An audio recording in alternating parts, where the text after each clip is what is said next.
Morning students. आज हम व्याकरण का टॉपिक करेंगे अर्थ के आधार पर वाक्य के भेद। रचना के आधार पर वाक्य के भेद हम पहले कर चुके हैं। आज हम अर्थ के आधार पर वाक्य के भेद करेंगे।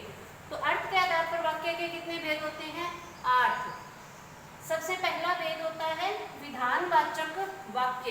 तो विधानवाचक वाक्य कौन सा होता है? जिन वाक्यों में किसी काम का होना या करना पाया जाता है, यानी जिन वाक्यों के अंदर कोई काम हो रहा है, काम होने का पता चलता है, वो विधानवाचक वाक्य होते हैं। जैसे मैंने यह उदाहरण लिखा, मैं कल दिल्ली गया था या गई थी। तो जाना है वो कार्य है, काम है। तो किसी काम का होना विधानवाचक वाक्य कहलाता है। इसका दूसरा भेद है निषेधवाचक वाक्य। तो निषेधवाचक वाक्य कौन सा होता है? जिन वाक्यों के, जैसे कि नाम से स्पष्ट हो रहा है, निषेध का मतलब होता है मना करना, मना या ना वाले वाक्य। तो जिन वाक्यों के अर्थ में नकारात्मकता का बोध होता हो, उन्हें निषेधवाचक वाक्य कहते हैं। जैसे मैंने यहाँ उदाहरण लिखा, मैं यह काम नहीं कर सकता। तो जो नहीं शब्द है ये निषेधवाचक वाक्य है, उसका बोध करवा रहा है। आज्ञावाचक वाक्य कौन सा होता है? जैसा नाम से स्पष्ट है, आज्ञा देना। जिन वाक्यों में आज्ञा या आदेश दिया जाता है, इसमें निवेदन भी दिया जा सकता है। तो जैसे मैंने यहाँ उदाहरण लिखा, आप बाहर जाओ। तो ये तो आदेश है।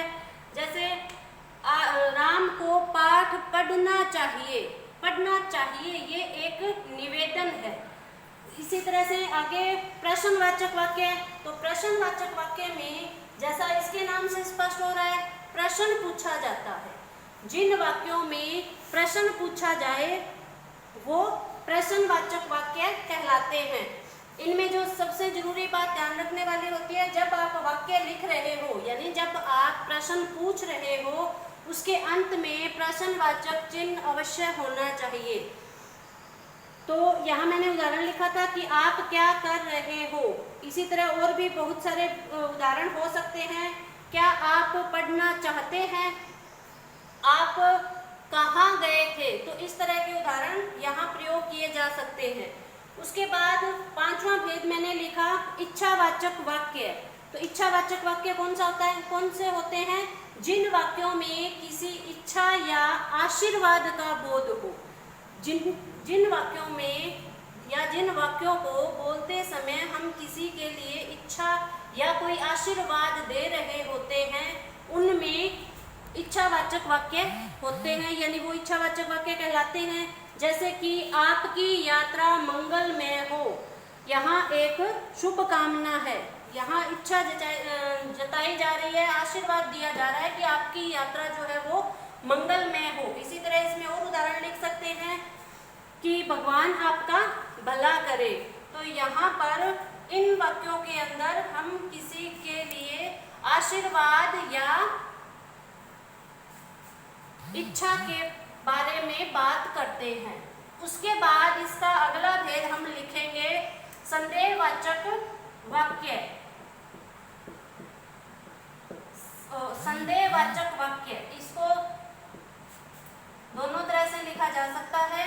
तो संदेहवाचक वाक्य कौन से होते हैं? जिन वाक्यों में, जैसे मैं यह उदाहरण लिखती हूँ, शायद आज वर्षा हो।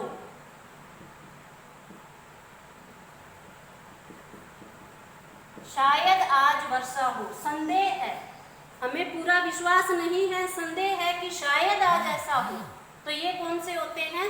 संदेहवाचक वाक्य, जिनमें एक उम्मीद होती है कि हम संदेह है, हमें श्योर नहीं है, विश्वास नहीं है। तो ये होते हैं संदेहवाचक वाक्य।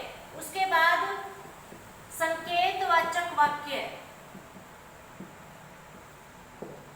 संकेतवाचक वाक्य, तो इसकी परिभाषा में ये लिखा जाता है कि यदि एक चीज दूसरे पर निर्भर होती है।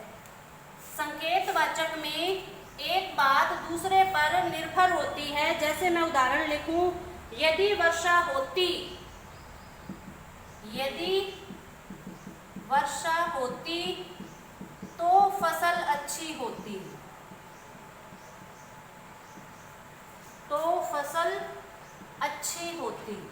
तो यहाँ एक वाक्य दूसरे पर निर्भर है।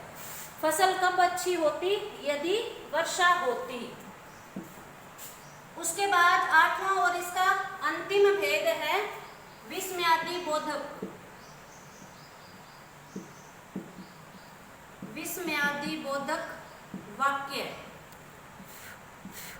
तो विस्मयादि बोधक वाक्य कौन से होते हैं? जिसमें खुशी, दुख, हैरानी, इस तरह के शब्द जिनमें प्रयोग होते हैं। जैसे शब्द किस तरह के होते हैं? अरे, हाय, ओ,